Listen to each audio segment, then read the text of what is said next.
Hey guys, I know that I said last week that I'll be doing these every Monday and Thursday moving forward, but we just got dumped on by by a bunch of card releases, so I'm doing this a day early so I don't freak myself out tomorrow. Anyway guys, welcome back to Casual Card News. Let's get straight into it.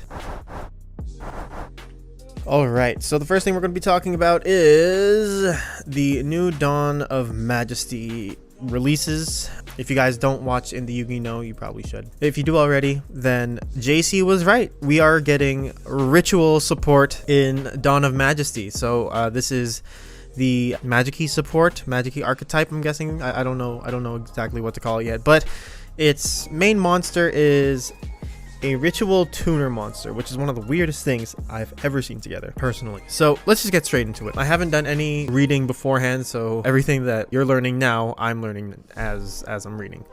So this is Magicky Skyblaster Clavis. This is the happiest child with a firearm I've ever seen. So it is a normal he is a normal monster, dark warrior. So maybe we can see some splashes in some warrior archetypes. Maybe I don't know. But every person is brimming with potential to go or to stop, to close or to open depends on yourself. There are many doors in this dazzling world. What opens them is a magical key. 2 keys and 1 door. 2 wills and 1 form. If the door is open, the world shall be connected, and an enormous power shall reveal itself. So I'm guessing this is a foreshadowing of the ritual form? I'm not sure. Anyway, the next card is Magickey Blaster Bato Buster. So this is a level 4 ritual tuner monster. Again, odd combination, but I guess we're going somewhere in the right place. So you can ritual summon this with Magicky Maftia. You can only use the first effect of this card name once per turn. So if this thing is ritual summon, you can add 1 Magicky from your deck to your hand. So any Magicky card. I can see why they limit it to once per turn. Alright, and the second one, once per turn. Once per turn when an attack is declared involving this card and opponent's monster with the same attribute as a normal monster or Magicky monster in your graveyard, you can place any number of cards from your hand on the bottom of the deck, and if you do, negate that monster's effects until the end of turn, then draw equal to the number of cards you placed. Okay, so it's deck reshuffling and monster effect negation. That's cool. The timing is a little odd though. When an opponent's monster attacks, you negate its effects. I guess that's okay. Its stat line doesn't seem like it's too survivable, but we're only 2 cards into, I think, a 10 card reveal, so let's just keep going.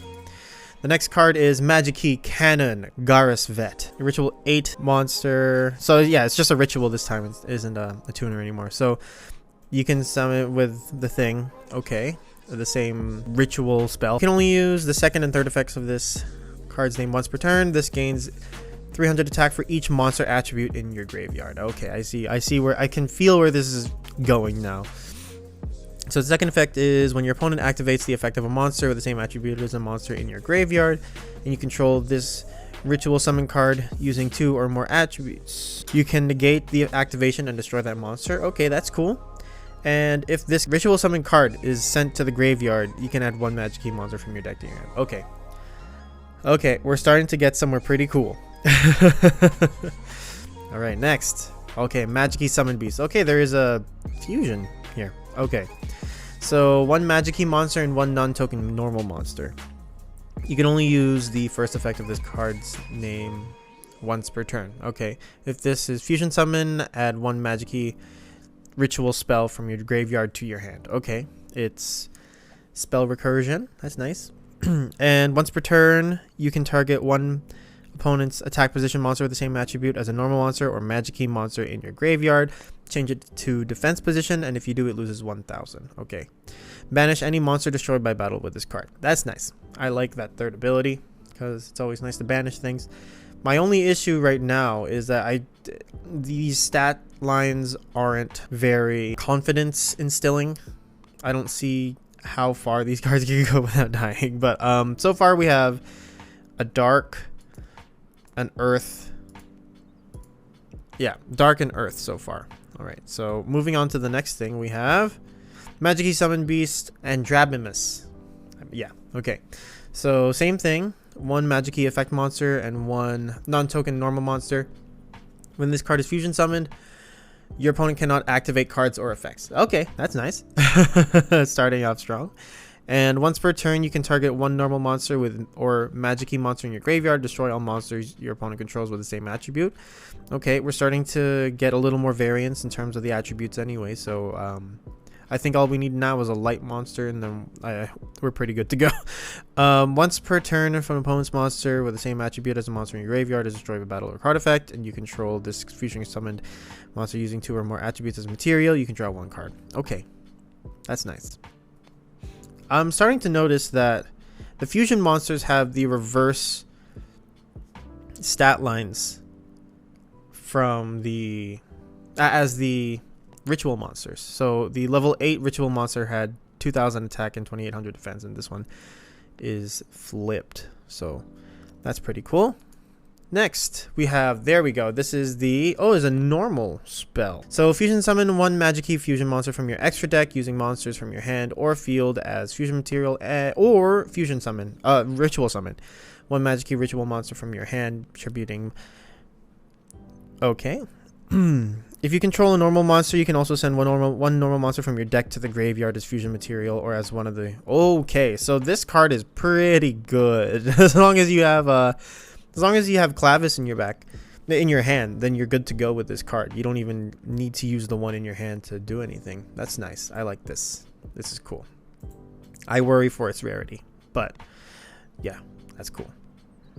Okay, next we have Magickey Unceiling. So this is a field spell. You can only activate 1 card with this card's name once per turn. You can only use a third ability of this card's name once per turn. So the first ability is when this card resolves, you can add 1 Magickey monster from your deck to your hand. Okay. The first time each normal monster you control would be destroyed by battle or card effect. Each turn except tokens is not destroyed. Okay, that's nice. So it's protection a little bit, but only for Clavis. And the third ability is during your main phase, you can add 1 Magickey Maptia from your deck to your hand, then place 1 card from your hand on the bottom of your deck. Okay, that's a fair trade, I guess. Next we have Connected Magickey. Okay, so the pistol's getting pissed. Target 1 normal monster or Magickey monster in your graveyard, add to your hand, then you can apply one of these effects. Fusion summon 1 Magickey monster from your extra deck in defense position using monsters from your hand or field as fusion material. And second ability is ritual summon 1 Magickey ritual monster from your hand in defense position by tributing monsters. Okay, so basically you get to fusion or ritual summon with this. This is okay. That's cool. That's cool, I guess. That's cool. I have to see this in a deck to really get a better grasp on it, but this is looking pretty fun. And then I believe this is the last card that we got revealed, so this is the 9th card. Magickey Lock Unlock. You can only activate this card once per turn. Okay. When your opponent activates a spell / trap card while you control a Magickey ritual monster or special summon monster from the extra deck, negate that activation. And if you do, destroy that card. Then you declare 1 attribute. And if you do, all face-up monsters your opponent controls become the declared attribute until the end of this turn. Okay, so we don't need other attributes because we make them whatever attribute we want. That's pretty cool.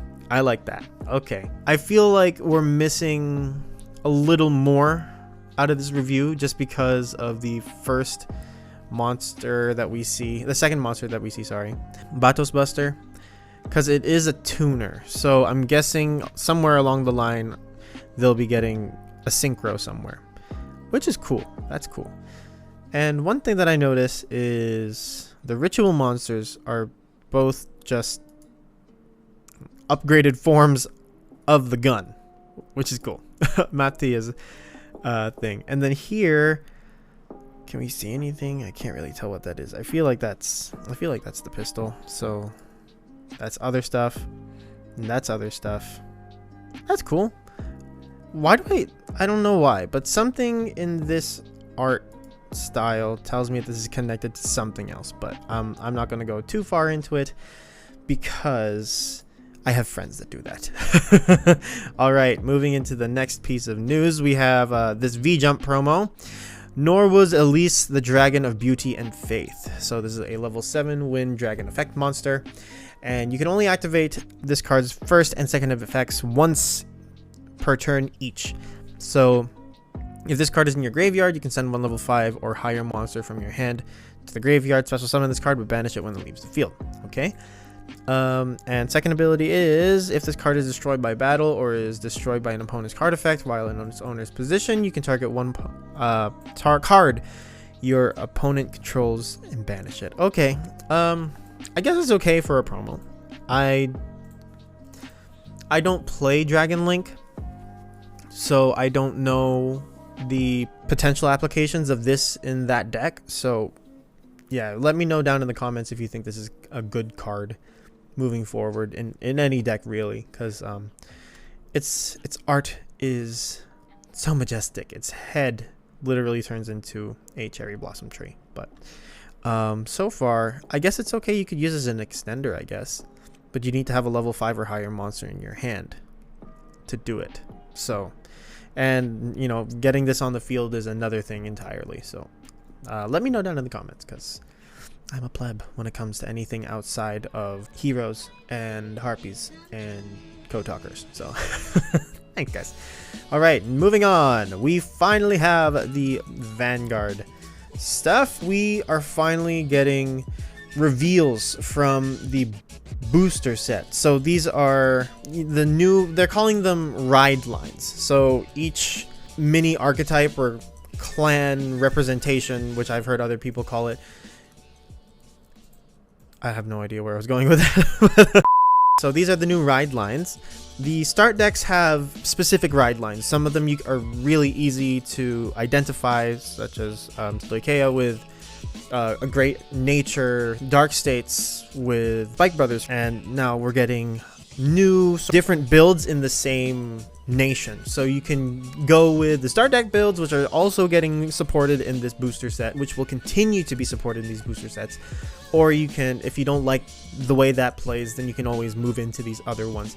And there are a bunch. So I'm guessing this is most likely a dark regulars. The color scheme leads me to believe, at least. And then this looks like a Magus. I swear, I can't read Japanese, but this looks like a Magus to me. So, and its writing is in yellow, so I'm inclined to believe that this is from the Keter Sanctuary. So we are finally getting reveals for DBT1, and I'm super excited because it's counting down the days until we get there.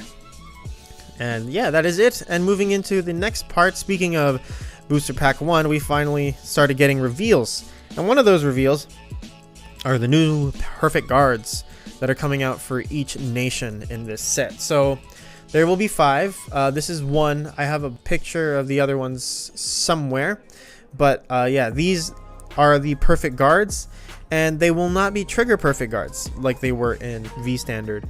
But they will be back at grade 1. And their abilities are a little bit better this time around. So I always did prefer the whole counter charging on Perfect Guard, but then it would require you to have a Perfect Guard in your graveyard already. But this is nice as well. So its ability is the same as a regular Perfect Guard, but if you have, I believe it's 2 or less cards in your hand, then you don't have to discard anything to Perfect Guard. So basically, like, you can hold this in your hand until the very end, and if your opponent like tries to cheese you with something, you're safe. It perfectly guards you. And then here are the other ones. So this one, of course, was for the Dragon Empire, and then these 4 are for the other nations. So this is Dark States, this is the Brandt Gate, this is the Keter Sanctuary, and then we have the Stoikea one here. Very, very, very nice. They all have the same sort of motif. They're all like dragons with something on there. Oh no, except for this one. Never mind. Everything else is quadrupedal and has something on their head. You can't really tell on this card, but it kind of does look like a xenomorph, its head at least. But yeah, I'm super excited for these, and it looks like they're going to be single rare. So these will be very, very easy to pull. And I'm happy for that moving forward, but it also leads me to believe that we might get trigger PGs that will be in the double R rarity that we know them to always come out in. So yeah, that is it for those. And then we have the new ride line for Stoicheia. So for those of you that don't know, Granblue got put in here, put into this nation, and this nation is freaky. So first things first, we have Super Depresso Blue Air in here from Attack on Titan Underwater. And his actual name is Mysterious Rain Spiritualist Zorga. So this is the other ride line that you can choose from. If you don't like Magnolia, if you don't like the big floof, you can go for Depressed Blue guy. And his ability is when you would play a normal order, you can bind a normal order with a different card name from your drop zone and Alca Magic. So combine the costs and add the effect to the back. So when they say add the effect to the back, it means basically you get both abilities of the two orders that you activated. So that's really cool. And his second ability is act once per turn on the Vanguard circle. You can counterblast one, choose a card from your drop zone, and call it to a rear. Yeah, so in typical Granblue fashion, you revive something. And I'll get to the Alca Magic once we hit the orders, but for now, I think we'll go through the units first, because I think that's how this thing was set up. Okay, so the first thing that we have is Rancor Chain. This thing looks freaky. It looks like a Dementor, but like actually does something. So its first ability is on the Vanguard, once per turn, cost counter Soul Blast 1, draw 2 cards, choose up to 1 order card from your hand, discard it, and if you did not discard, choose 2 cards from your hand and discard them. So this deck runs and breathes and lives. Well, not really lives, because I think everything in here is dead. It unlives on orders, and we'll get into the orders soon. They're actually pretty good, so yeah. That is Rancor Shade. And its other ability is on the rear guard. If you played an order this turn, this unit gets +2. So it becomes a 10k boost, or, you know, a small 10k slap. If it's in the early game, then, you know, you got them slaps. Next, we have this freaky looking guy. This is Black Tear's Husk Dragon. So its ability is when it is placed on the Vanguard circle, choose up to 1 normal order from your drop zone, put it into your hand. So use those orders early. Just use them and then recur them, because you can with this freaky looking dragon thing with 2 heads. And its second ability is if you played an order this turn, this unit gets +5,000. So yeah, it's a 15k slapper. And yeah, so I'm looking at the rarities as well. So this is a common, this is a rare. This is their first order, so this is Spiritual Body Condensation. So to play this card, it is a Soul Blast 1. Choose a card with a grade equal to or less than your Vanguard from your drop zone. Call it to your rearguard circle. It gains 5,000 until end of turn. So that's nice. It is grade 1, so as long as you're on Rancor Chain, you can start using these things. What you would be able to call from your drop zone is another question entirely, but I think that it'd be okay. You could get a 20k lane early game. I don't really see why, but you could. Nothing's stopping you, so you can do that. And the other order here, the clearest description of my college life: grief, despair, and rejection. So this card's cost is play this card with a counterblast 1. So if your Vanguard is Mysterious Rain Spiritualist Zorga, choose 3 of your units and they get +10,000 until end of turn. This thing is freaking ridiculous. For counterblast 1, like, it's nasty. And you can see there's like a little there are little angels here, but they are grieving, despairing, and being rejected by this giant dragon skeleton thing. That is cool. So the way that Alca Magic would work is when you would play something, when you would play one of these 2 orders while this edgy, depressed guy is your Vanguard, if one of them is already in your drop zone, you can bind it and then pay the cost for both. So basically you'd be paying if you had used Spiritual Body Condensation, you know, during your grade 2 turn, and this is already in your drop zone, and then you play this the next turn with Zorga on your field, all you have to do is bind Condensation from your drop zone to activate Grieving as if it had this ability here attached to the bottom of this. So basically, you would get an entire row of +10 plus a revival from your plus a superior call from your drop zone with another 5k. So it's pretty banging if you ask me. So yeah, I think that's it for this archetype. There is a bit of question and answer. I believe it's on the next photo. Yes. Okay, so this is what Alca Magic is. So Alca Magic, when one normal order is played, bind another normal order from your drop zone. The bound cards, cost, and effects will be applied. So basically, that is what happens. It's alchemy, guys. You put two things together. You take two separate things and you put it into one. Bam! Alca Magic. Boom! Cooking. Boom! That's it. I can't think of a third thing to say that has... Boom! 1 + 1 = 2. There we go. There we go. Alright, so that is it. But, of course, your Vanguard has to be Zorga. Your Vanguard has to be Zorga. This isn't like an inherent nation ability or ride line ability. You need to have him. Well, technically it is, because he is your Vanguard. But, yeah, you need to have him as your Vanguard to be able to Alca Magic. Plus, I don't think that Grief activates if you don't. Yeah, so Zorga has to be your Vanguard for this to proc anyway. So, yeah. Zorga. Pretty cool. And the next stuff here is question and answer. So the question: when Mysterious Rain Zorga is not on the field, can you Alca Magic? No, I just said this. Next is, if you use Alca Magic, will it be regarded as playing an order card twice? No, it will not. An order card can only be played once. The cost and effect of the order bound is added. The order card bound is added. So you technically can get around those once per turn clauses with this, because you technically aren't using the card again. You're using its ability, but not the card. So it's kind of the same thing as Verte Anaconda in Yu-Gi-Oh! Next, we have, when using Alca Magic, how should the process of binding an order card, paying the cost for 2 order cards, and the 2 effects be resolved? Okay, they lay down the steps for this, so let's check it out. So please follow the steps shown below. Specify that you are playing a normal order card from your hand. At that moment, bind a normal order from your drop. 3. Pay the costs for both normal orders played from hand and normal order bound, and resolve the effects of the normal order played from hand, then the normal order bound. Okay, so you basically just pay one at a time, and then you activate them one at a time. So for my Yu-Gi-Oh peeps out there, you're basically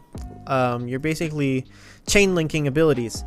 And yeah, I think, oh no, you're not link chaining.